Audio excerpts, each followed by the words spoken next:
Ratusan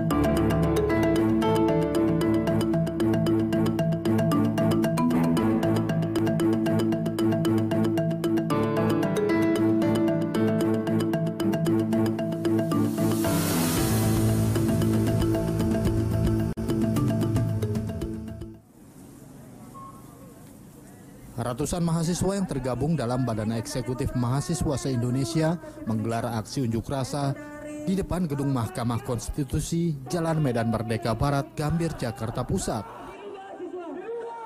Dalam aksinya, mereka menuntut Mahkamah Konstitusi untuk membatalkan revisi Undang-Undang MD3 karena dinilai membatasi aspirasi masyarakat.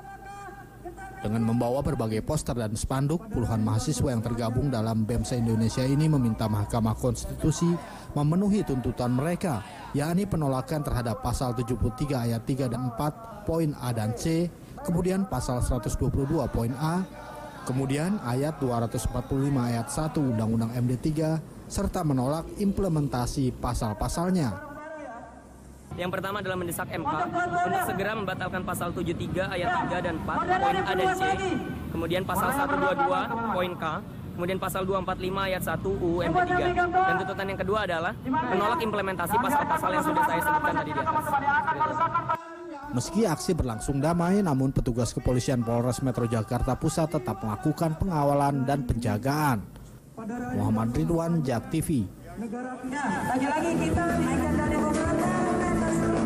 Panji demokrasi apa sudah mati, dewan-dewan keadilan tinggal bayangkan.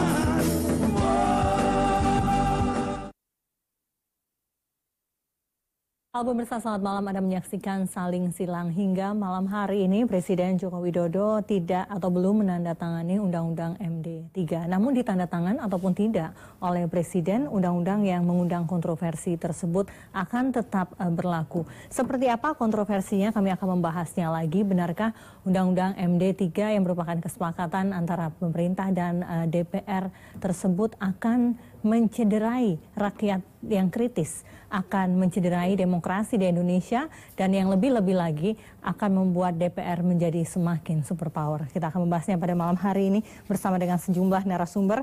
Ada dua wakil rakyat kita yang sudah hadir, yang tampaknya akan menjadi lembaga superpower, tentu tidak ya.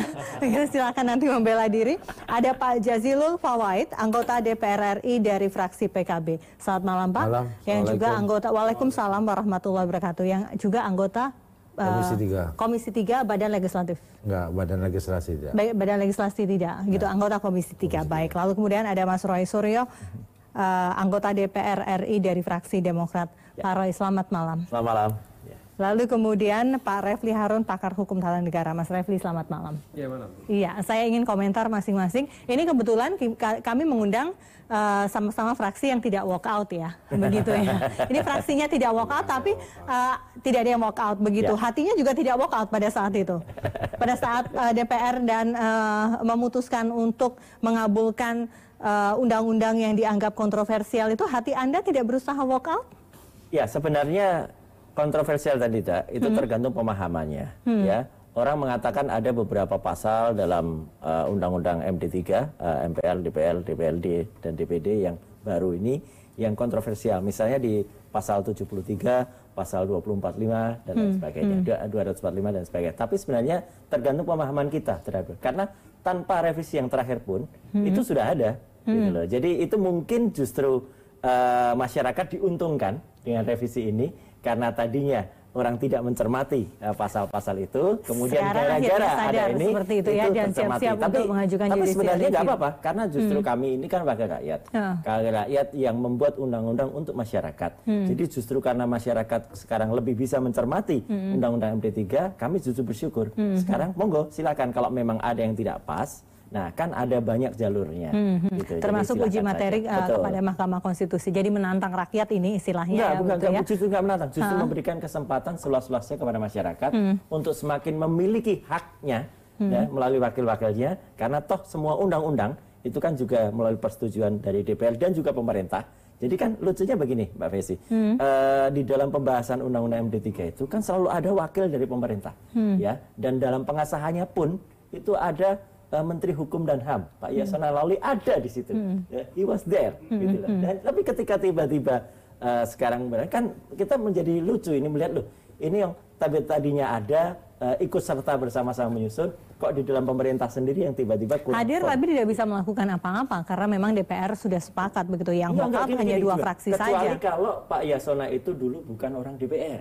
Bolehlah begitu. Beliau itu dulu DPR. Jadi sangat mengerti lah mekanisme di dalam, katakanlah kalau kata misalnya liku-liku perjalanannya, dan kemudian kalau misalnya mau melakukan perubahan internal di dalam. Seperti apa? Oh, oke, menarik. Saya ingin ke Mas Refli dulu kalau begitu. Jadi sebenarnya Pak Yasona atau wakil dari pemerintah bisa melakukan sesuatu sebelum kemudian ketok palu di paripurna?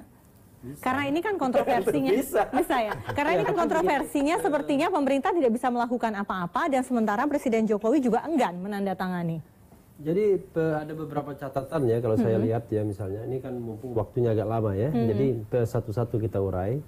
Pertama, memang kalau kita bicara tentang kekuasaan legislatif antara Presiden dan DPR itu 50-50. Karena semua rancangan undang-undang itu dibahas bersama untuk mendapatkan persetujuan bersama. Jadi tingkat satunya pembahasan, tingkat dua persetujuan. Nah, ketika persetujuan di paripurna tersebut, secara hukum ya, secara konstitusional itu presiden yang diwakili oleh wakil pemerintah, menteri atau siapapun itu bisa menyatakan sikap untuk tidak setuju. Tapi biasanya jarang sekali dilakukan. Kenapa? Mohon maaf saya potong di situ. Ini undang-undang ini inisiatif pemerintah atau DPR? DPR ya, inisiatif DPR. Nah, biasanya jarang sekali dilakukan karena dianggap bahwa persetujuan itu sudah diperoleh ketika pembahasan secara material. Nah, sementara di paripurna itu hanya formil. Nah, pada waktu itu saya termasuk yang mengkritik Pak Yasona misalnya. Pak Yasona ini kan menteri tapi juga wakil dari partai politik, kan begitu. Nah, jadi apa maksud Anda? Jadi badannya menjadi agak canggung pada saat itu. Jarang sekali ya ada undang-undang yang oposisi sama pemerintah tuh sepakat semua. Nah, inilah undang-undang di mana semua sepakat ya. Baik, bahkan yang walk out itu per fraksi kecil saja, dan itu udah pemerintah, pendukung pemerintah, ya kan, yang walk out kan Nasdem dan P3 ya. kan hanya sebagian ya. Nah, itu kan pendukung pemerintah sesungguhnya. Tapi yang oposisi seperti PKS ya, Gerindra, yang penyeimbang Demokrat ya kan, itu cocok. Solid begitu ya. Karena materinya memang materi yang menguntungkan DPR. Ya, materinya menguntungkan DPR. Nah, Pak Yasona kita tahu kan wakil dari PDIP juga ya. Artinya beliau adalah anggota partai politik juga walaupun menteri. Mantan anggota DPR juga. Itu nggak terlalu pengaruh ya, nggak terlalu pengaruh menurut saya ketika mengambil sikap politik. Jadi mungkin dia melihat wah ini PDIP juga setuju. Jadi menurut kacamata Pak Refli Harun, yang diuntungkan oleh Pak Yasona, yang akhirnya dipilih sikap oleh Pak Yasona adalah lebih menguntungkan partainya atau lebih menguntungkan presidennya? Begini, kalau kita lihat materinya itu memang nggak ada hubungannya sama presiden. Kan materi undang-undang MD3 itu kan semuanya mengatur tentang DPR, hubungan DPR dengan masyarakat. Tapi implikasinya banyak dong. That's okay. Maksud saya ingin mengatakan bahwa karena pada waktu itu tidak ada kaitannya sama presiden, maka barangkali Pak Yasona berpikir ya sudahlah kita setuju juga, kan begitu. Tapi kemudian kan post factum. Post factumnya adalah setelah persetujuan masyarakat kemudian bereaksi negatif. Ketika bereaksi negatif, barulah kemudian presidennya aware, kok ada masalah. Nah, begitu bereaksi negatif, dia tidak mau tanda tangan. Nah, ini kan soal koordinasi antara presiden dengan menterinya. Ya. Tapi karena sempat Pak Jokowi mengatakan dari draft awal sangat begitu berbeda jauh dengan apa yang terus kemudian disetujui dan harus dia tanda tangan. Karena draft awalnya konon katanya hanya penambahan pimpinan DPR saja dan MPR. Tapi kok tiba-tiba kemudian ada 3 pasal itu, bisa menggunakan polisi untuk memaksa, bisa menggunakan MKD untuk mengkriminalisasi, ya, bisa menggunakan kemudian proteksi, ya, untuk double protection kalau ada pemeriksaan. Nah, itu pasal-pasal yang kemudian dianggap potensial, ya, untuk di satu sisi membuat DPR makin punya proteksi yang besar, tapi dia juga bisa attacking, ya kan?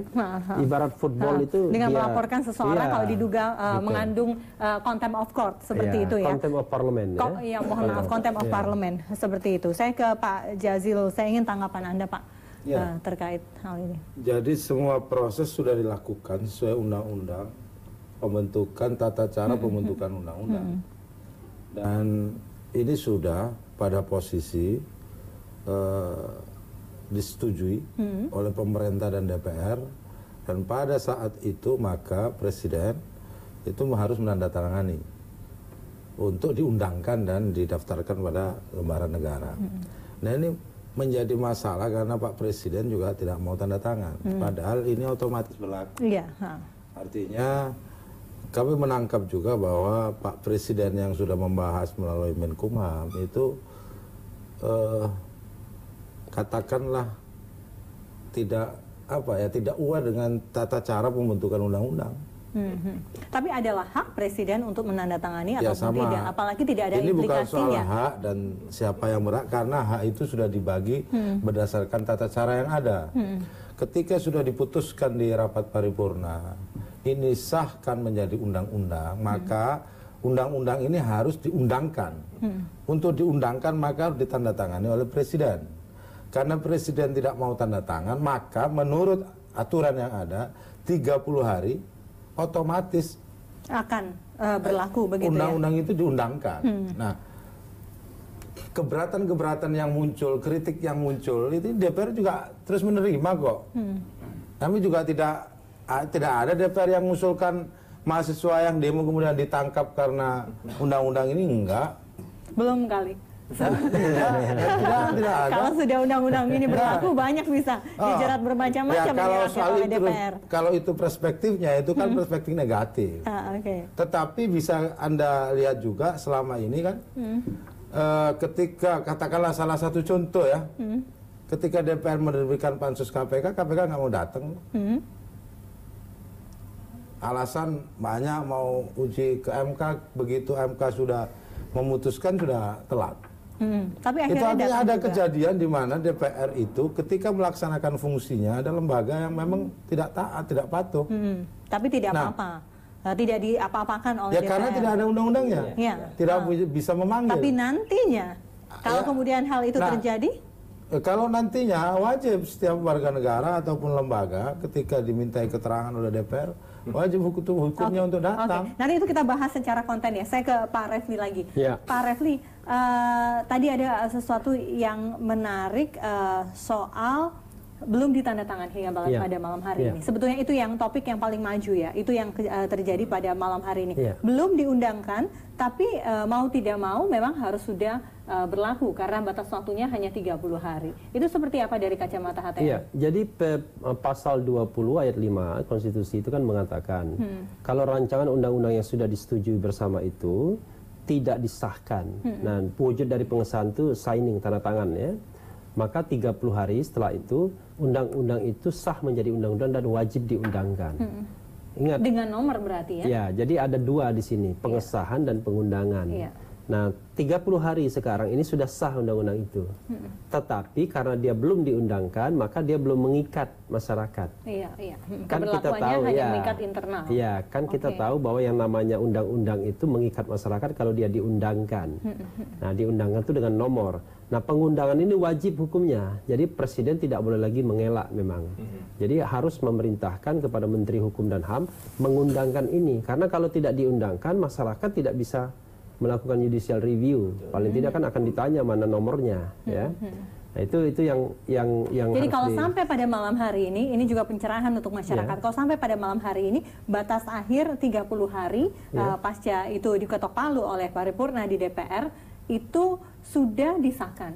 Iya, sah sebagai undang-undang. Sah sebagai undang-undang. Sah sebagai undang-undang, ketika tapi belum diundangkan. Iya, dia namanya RUU masih kan. Nah, jadi kita bilang undang-undang MD masih RUU. Nah, sekarang setelah 30 hari dia sah menjadi undang-undang. Jadi undang-undang perubahan kedua ya tentang MD3 itu. Tetapi dia belum punya daya mengikat karena dia belum diundangkan. Kan daya ikat kepada masyarakat itu kan kalau dia sudah diundangkan. Daya bukan ikat disahkan. itu antara lain dengan by signing gitu, ada tanda tangan oleh Presiden. Bukan. diundangkan oleh Menteri Hukum dan HAM. Dan itu belum dinomorkan, begitu ya, belum dicatatkan di lembaran negara, karena memang belum di-signing oleh Presiden. Bukan. Tidak harus. Tidak harus. Jadi itu udah bisa, lewat. itu sudah lewat. Ya, signing ya? itu bisa dilakukan, bisa tidak. Jadi karena artinya gini Mbak Desi, 30 jam lagi, ya itu harus mau tidak mau, suka tidak suka, itu Presiden harus memerintahkan Menteri Hukum dan HAM untuk mengundangkan itu. Oke. Ya. Mau tidak mau, suka tidak suka, begitu. Jadi otomatis tanpa diperintahkan pun. Enggak. Jadi gini, memang ada loopholes di sana ya. Jadi pengundangan itu umumnya biasanya serempak dengan pengesahan. Ya. Jadi bisanya disahkan hari ini, biasanya diundangkan hari ini juga. Nah sekarang ini tidak ada pengesahannya, kan menolak mengesahkan. Tidak Jadi ada pengundangannya. kapan Tidak, pengundangannya? Ya. Nah ya harusnya jatuh temponya 30 hari itu juga. Jadi secara otomatis. Harusnya begitu. Tapi kan kita nggak tahu apakah sudah diundangkan atau belum. Harusnya sudah diundangkan harusnya hari ini.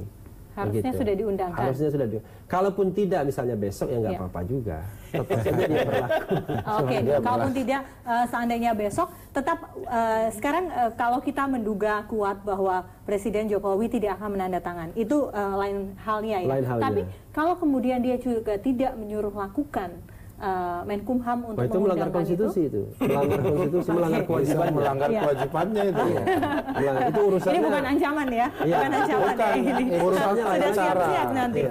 Oke. Baiklah, kita harus break lagi dan kita harapkan ada perwakilan dari Presiden yang hadir. Kami juga sudah mengundang. Nanti kita harap akan hadir untuk mengetahui kondisi terkini seperti apa respon dari Presiden Joko Widodo terkait dengan batas akhir harus di-signing atau tidak undang-undang MD3. Saya sudah boleh mengatakan ini undang-undang ya? Iya. Atau baru besok boleh mengatakan ini undang-undang? 3,5 jam lagi. Oke. Itu kan jatuh temponya hari ini ya? Iya, Hari ini. Berarti hari Jam ini sudah 00 undang-undang, nanti sudah malam. bukan Sudah RUU benar. lagi. Baik, tetaplah bersama kami akan segera kembali.